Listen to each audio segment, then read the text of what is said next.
Well, that was tragic. Oh my goodness. Welcome to Still Waters. This would be episode 75. Reason why I wasn't uploaded on was it? Yeah, Sunday 7 p.m. like I do religiously. That commitment was because for whatever reason, my website when I was uploaded, it just couldn't upload it. But it could upload like other minutes. So after troubleshooting, talking to IT people far more knowledgeable on the subject than I was, we're gonna do this one in 30 minutes instead of 45 minutes. Maybe the file size is too big. I don't know. It was strange. Like if you do 45 minutes, you just wouldn't upload.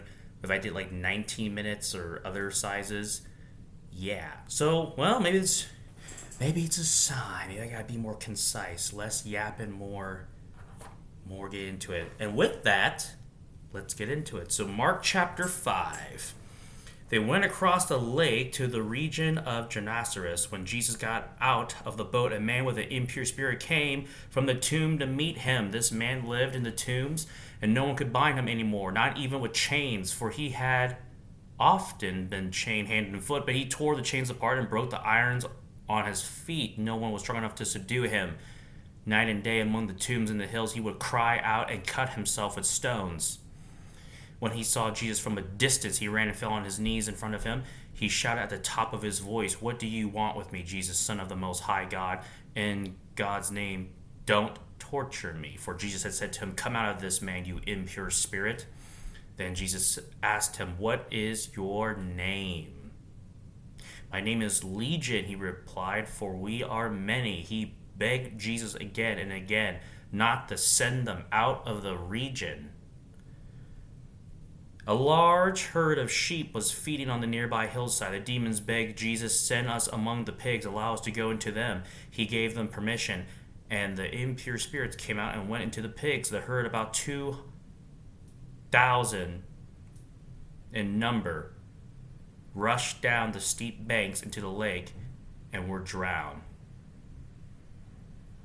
I gotta pause right there. I've heard this from before, but that's the first time it dawned on me. 2,000? The herd, about 2,000. 2,000 pigs. Ain't 24 pigs. 2,000 pigs. That's a lot of pigs. These are not Jews, folks. Ain't no Jew, based on the Mosaic law, gonna be messing around with pigs. You can't even eat swine, let alone raise it. Now, I know some theologians might suggest that, maybe these guys did. Here's my problem. What I've noticed is Jesus has a tendency of reaching the unreachable. We got Samaritans, we got the lost. I think it's interesting too that when Jesus calms the storm, he rebukes the storm. That indicates to me that storm was, I don't know, maybe spiritual. You don't really rebuke weather, but that's just me. That sounds like that was no natural storm. That was sent to stop him, to get to this place, to reach this man. But hey, I digress. Those tending the pigs ran off and reported that in the town and countryside, and the people went out to see what had happened. When they came to Jesus, they saw the man who had been possessed by the legion of demons, not just a demon named Legion, legions of demons, sitting there dressed and in his right mind. And they were afraid. Those who had seen it told the people what had happened to the demon-possessed man and told about the pigs as well. That's 2,000 pigs. That's a lot of money. Then the people began to plead with Jesus to leave their region. They lost all their money. As Jesus was getting to the boat, the man who had been demon-possessed begged to go with him. Jesus did not let him go, but said, "Go home to your own people and tell them how much the Lord has done for you and how he has had mercy on you." So the man went away and began to tell in Decapolis how much Jesus had done for him, and all the people were amazed. The fact that Jesus says go to your own people suggests to me they're not the same person, but or culture, group people. Something to think about. Also, notice that those demons equate to 2,000 pigs. And I don't know what a spiritual scale is and how you can comprehend that, but one thing is for certain, that's a lot. But this man didn't. The pigs took themselves out. They drowned themselves, but this man was alive. So that says something about the human spirit. Something to think about. Verse 21. When Jesus had again crossed over by boat to the other side of the lake, a large crowd gathered around him while he was by the lake. Then one of the synagogue leaders named Jairus came, and when he saw Jesus, he fell at his feet. I'm going to read that again. Then one of the synagogue leaders named Jairus came, and when he saw Jesus, he fell at his feet. He pleaded earnestly with him, "My little daughter is dying. Please come and put your hands on her so that she will be healed and live." So Jesus went with him. A large crowd followed him and pressed around him, and a woman was there who had been subject to bleeding for 12 years. She had suffered a great deal under the care of many doctors and had spent all she had, yet, instead of getting better, she got worse. If that ain't relatable. When she heard about Jesus, she heard about him. She came up behind him in the crowd and touched his cloak because she thought, if I just touched his clothes, I will be healed. Immediately her bleeding stopped, and she felt in her body that she was free from her suffering. At once, Jesus realized that the power has gone out of him. Let me pause right there. You don't need the crowd to validate what you're doing. If you can just feel the virtue come out of you, you're doing something right. At once, Jesus realized that power had gone out from him. He turned around in the crowd and asked, "Who touched my clothes?" Now notice he says, who didn't touch me? Someone touched my clothes. It's because there's a Mosaic law saying, like, if you get touched by someone who's unclean, you will be unclean. So the fact that they preface that she touched his clothes is important.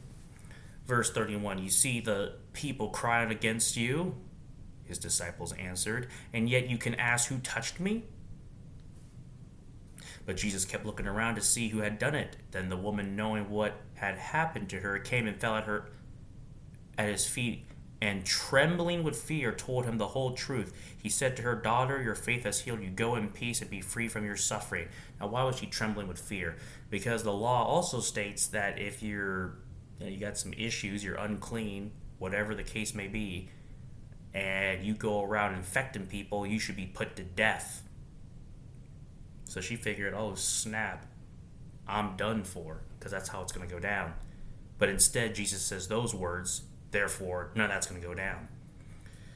Second point I want to look at is verse 31. You'll notice it says, "The crowd is around you, touching you. Why do you ask who touched you?" Isn't it funny how there's a difference between touching Jesus and getting something out of the experience? There's a difference between going to church and actually getting something from God. Oh, see, that right there already indicates that there's a difference between the two experiences. Verse 35, while Jesus was still speaking, some people came from the house of Jairus, the synagogue leader. "Your daughter is dead," they said. "Why bother the teacher anymore?" They see him as a teacher still. Overhearing what they said, Jesus told him, "Don't be afraid, just believe." He did not let anyone follow him except Peter, James, and John, the brothers of James. When they came to the home of the synagogue leader, Jesus saw a commotion with people crying and wailing loudly. He went in and said to them, "Why all this commotion and wailing? The child is not dead, but asleep." But they laughed at him. They laughed at Jesus. After he put them all out, he took the child's father and mother and the disciples who were with him and went in where the child was. He took her by the hand and said to her, "Talitha Koma," which means, "Little girl, I say to you, get up." Immediately the girl stood up and began to walk around. She was 12 years old. At this, they were completely astonished. He gave strict orders not to let anyone know about this and told them to give her something to eat.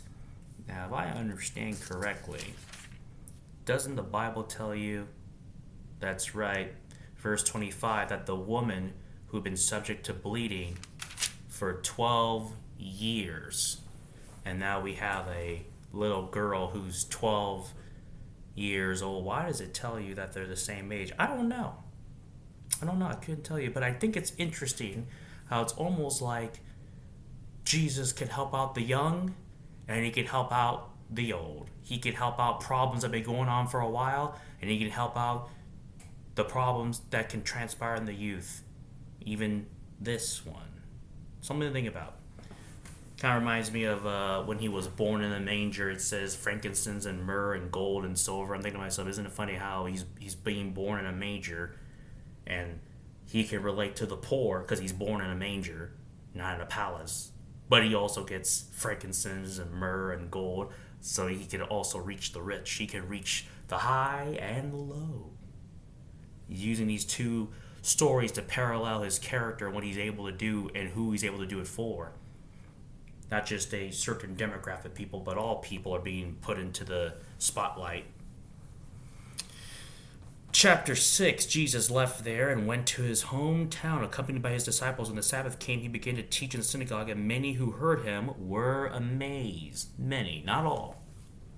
Where did this man get these things, they asked. What this wisdom that has been given him? What are these remarkable miracles he is performing? Isn't this the carpenter? Isn't this Mary's son and the brother of James, Joseph, Judas, and Simon?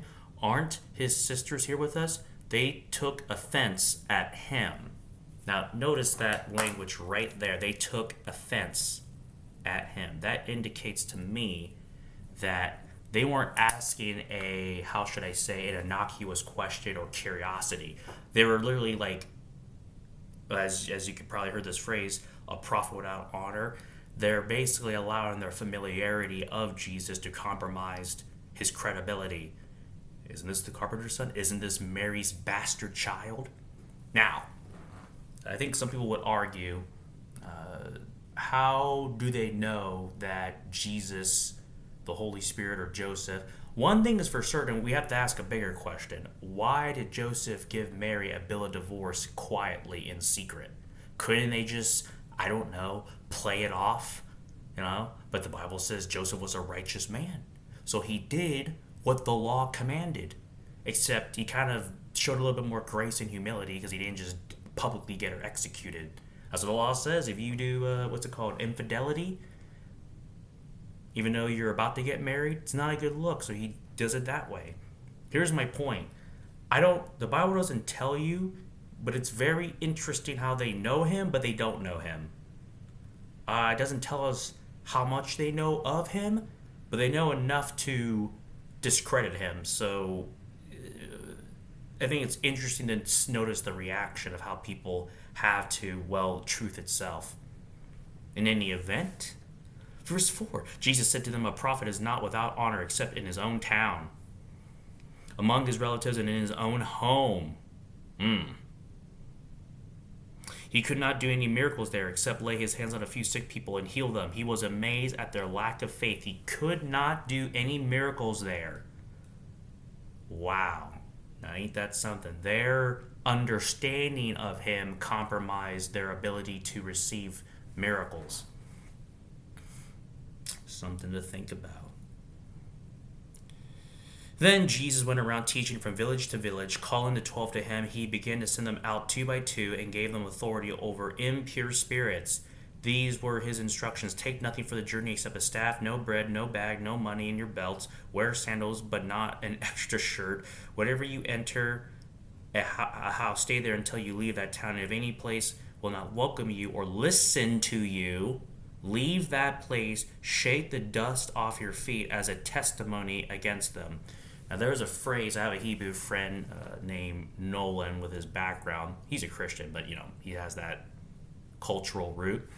And he says the expression, shake the dust off your feet, is basically symbolic to, I think it's Sodom and Gomorrah, but the point is that you shake the dust off your feet because what God's going to do to that place for how they treated you or person, you don't even want to be associated with that person's home. Not even have a speck of dust because the dust off your feet will be destroyed.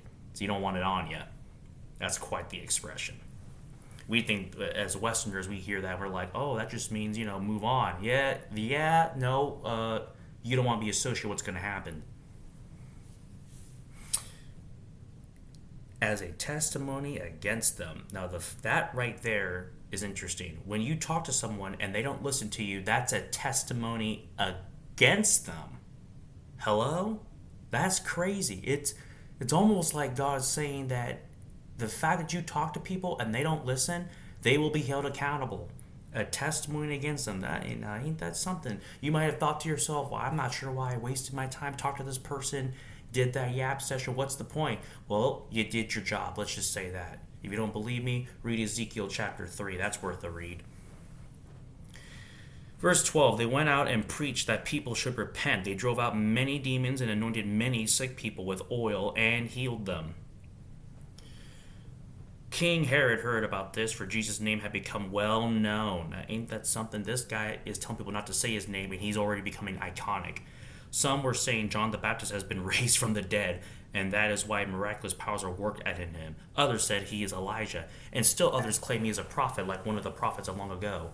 But when Herod heard this, he said, John, whom I beheaded, has been raised from the dead. For Herod himself had been given orders to have John arrested, and he had had him bound and put in prison. He did this because of Herodotus, his brother's Philip's wife, whom he had married. For John had been saying to Herod, it is not lawful for you to have your brother's wife. So Herodotus nursed a grudge against John and wanted to kill him, but she was unable to, because Herod feared John and protected him, knowing him to be a righteous and holy man. When Herod heard John, and he was greatly puzzled, yet he liked to listen to him. I gotta stop right there. He was greatly puzzled, yet he liked to listen to him. You gotta give him some credit. He may not understand them, but he kept on listening. Finally, the opportune time came on his birthday. Herod gave a banquet for his high officials and military commanders and the leading men of Galilee. When the daughters of Herodotus came in and danced, she pleased Herod and his dinner guest. Okay, I guess she got favor. That must have been some dance. The king said to the girl, ask me for anything you want and I will give it to you. Now, I think this is why Jesus says never make an oath, because this tends to happen. And he promised her with an oath. Oh, there it is. Oh no. Whatever you ask, I will give you, up to half my kingdom. Oh, not all, just half.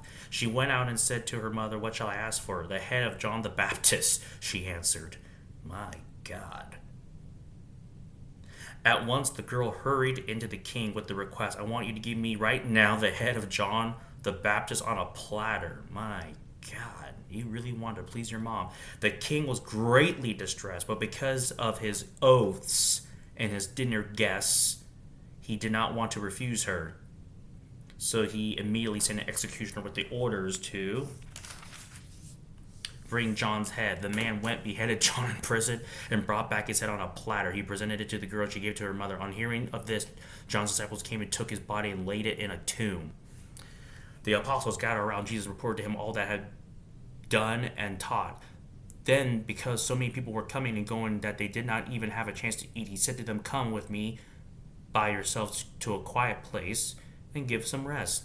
So they went away by themselves in a boat to a solitary place, but many who saw them leaving recognized them and ran on foot from all the towns and got there ahead of them. When Jesus landed and saw a large crowd, he had compassion on them because they were like sheep without a shepherd. So he began teaching them many things. Now that's interesting. Before he teaches them, he discerns that they're hungry. Well, they're hungry physically, but they're hungry spiritually. So there's something to be said about that. By this time, it was late in the day, so his disciples came to him. This is a remote place, he said, and it is already very late. Send the people away so that they can go to the surrounding countrysides and villages to buy themselves something to eat. But he answered, you give them something to eat.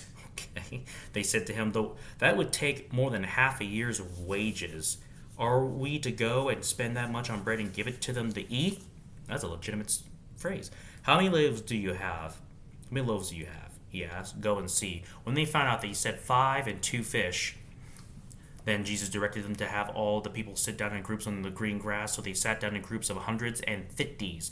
Taking the 5 loaves and the 2 fish and looking up to heaven, he gave thanks and broke the loaves. Then he gave them to his disciples to distribute to the people. He also divided 2 fish among them all. They all ate and were satisfied, and the disciples picked up 12 baskets full of broken pieces of bread and fish. The number of the men and women who had eaten was 5,000.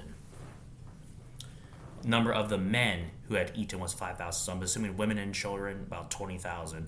I think it's interesting to note is this. One child gave his bag of lunch, at least in other recountings of this story. and fed all those people. One child believed what he had was enough to make the difference. I don't think it's a coincidence either that the Bible tells you that Jesus took it, he broke it, he blessed it, it multiplied. And sometimes that's symbolic of our own lives, that God takes you and he breaks you, but you get blessed, and then you can feed way more people with your life and story and lessons than you did just being whole. But I'm getting besides myself. Verse 45, immediately Jesus made his disciples get into the boat and go on ahead of him to Bethsaida while he dismissed the crowd. After leaving them, he went up on a mountainside to pray. Later that night, the boat was in the middle of the lake, and he was alone on the lake. He saw the disciples straining at the oars because the wind was against them. Shortly before dawn, he went out to them walking on the lake. He was about to pass by them, but when they saw him walk on the lake, they thought he was a ghost. They cried out because they all saw him and were terrified. Immediately he spoke to them and said, "Take courage, it is I, don't be afraid." Then he climbed into the boat with them, and the winds died down. They were completely amazed, for they had not understood about the loaves. Their hearts were hardened. When they had crossed over, they landed at Gennesareth and anchored there. As soon as they got out of the boat, people recognized Jesus. They ran towards that whole region and carried the sick on mats to wherever they heard he was, and wherever he went, into villages, town, countrysides, they placed the sick in the marketplace, and they begged him to let them touch even the edge of his cloak, and all who touched it were healed. We talk about the woman with the issue of blood. Apparently this is just another Tuesday. Just touch his clothes. Ain't that something? Let's do Mark chapter 7. The Pharisees and some of the teachers of the law who had come from Jerusalem gathered around Jesus and saw some of his disciples eating food with hands that were defiled, that is, unwashed. Okay, I guess they could tell your hands were not washed. The Pharisees and all the Jews do not eat unless they give their hands a ceremonial washing, holding to the tradition of the elders. When they come from the marketplace, they do not eat unless they wash, and they observe many other traditions, such as washing of cups and pitchers and kettle. All right, so these aren't. Mark is giving us some context clues of what they're referring to. So the Pharisees and teachers of the law asked Jesus, "Why don't your disciples live according to the traditions of the elders instead of eating their food with defiled hands?" He replied, "Isaiah was right when he prophesied about you hypocrites, as it was written, 'People honor me with their lips, but their hearts are far from me. They worship me in vain. Their teachings are merely human rules.'" Uh-oh. Why do we read the Old Testament? Why does Jesus quote Old Testament vernacular? There you go. You have let go of the commands of God and are holding on to human tradition. Ooh. Well, there you go. And he continued, "You have a fine way of setting aside the commands of God in order to observe your own tradition.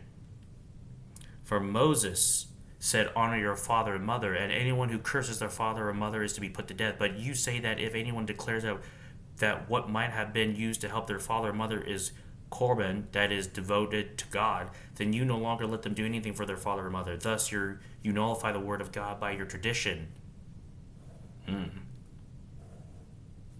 that you have handed down, and you do many things like that."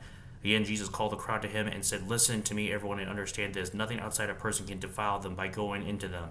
Rather, it is what comes out of a person that defiles them." Now, that kind of makes you wonder about kosher laws now. After he had left the crowd and entered the house, his disciples asked him about this parable. "Are you so dull?" he asked. "Don't you see that nothing that enters a person from the outside can defile them? For it doesn't go into their hearts, but into their stomach and then out of the body." In saying this, Jesus declares all food clean. He went on, "What comes out of a person is what defiles them, for it is from within, out of a person's heart, that the evil thoughts come: sexual immorality, theft, murder, adultery, greed, malice, deceit, lewdness, envy, slander, arrogance, folly. All these evils come from inside and defile a person." Jesus left that place and went to the village, to the vicinity of Tyre. He entered a house and did not want anyone to know it. Yet he could not keep his presence secret. In fact, as soon as as soon as she heard about him, a woman whose little daughter was possessed by an impure spirit came and fell at his feet. The woman was a Greek. Now, why did the Bible take the time to tell you that? Born in Syrian Phoenicia. Phoenician? A Phoenician woman. She begged Jesus to drive the demon out of her daughter. First, let the children eat all they want, he told her, for it is not right to take the children's bread and toss it to the dogs. My God. Call that woman a dog. Andre, the cultural relevance of that statement basically means that Jesus is saying that she's not part of the covenant. Yeah, I got you, but Lord have mercy. This is one of those PR things, It's like, this is going to be hard to PR this. Lord, she replied, even the dogs under the table eat the children's crumbs. Then he told her, for such a reply, you may go. The demon has left your daughter. She went home and found her child lying on the bed, and the demon was gone. Then Jesus left the vicinity of Tyre and went through Sidon down to the Sea of Galilee and into the region of Decapolis. There, some people brought to him a man who was deaf and could hardly talk, and they begged Jesus to place his hand on him. After he took him aside and away from the crowd, Jesus put his finger into the man's ears. Then he spit and touched the man's tongue. He looked up to heaven and with a deep sigh said to him, Ephphatha, which means be open. At this, the man's ears opened. His tongue was loose and began to speak plainly. Jesus commanded him not to tell anyone, but the more he did so, the more they kept talking about it. Maybe that's how you got to advertise. People were overwhelmed with amazement. He has done everything well, they said. He even makes the deaf hear and the mute speak. Well, I could read the next one, but for the sake of troubleshooting, I'll stay under 30. So that they upload these audios. My goodness. What I want you to focus is how Jesus is fully cognizant of the cultural tension in this current time in history. He's not aloof. He's not DEI. He's not all life matters. He is clearly aware of his Hebrew roots, honoring tradition, clearly aware of the fact the Bible even IDs people, the Greeks, Syrian women. It doesn't say just men or women. It literally goes down to the cultural roots of each character to the best of their ability. So that begs the question, why? Well, probably to help us understand a deeper part of the story. There's a few prophecies. You might have heard this one, that he came unto his own, but his own received him not. It was because, well, Jesus is a Hebrew, so he came to the Jews, the Hebrews, and they rejected him. And because they rejected him, it inadvertently, you'll see this woman, what she just said, you could say is a shadow of what's going to happen. She just said, even the dogs under the table eat the children's crumbs. I will eat what your children waste. And Jesus says, for such a reply, you may go. He basically overrides the rules for her. It's a crazy concept. It should give us a sense of, how should I say, confidence that we don't have to be a certain type of person with a certain type of background or degree or pedigree or this, that, and the other. You can be, in fact, I think here's the really good part, you can be the beneficiary. Her daughter got healed. The daughter wasn't even conscious for this. It makes you wonder how prayer works. Sometimes we focus on the story, but we miss the inner theme, and that's that prayer.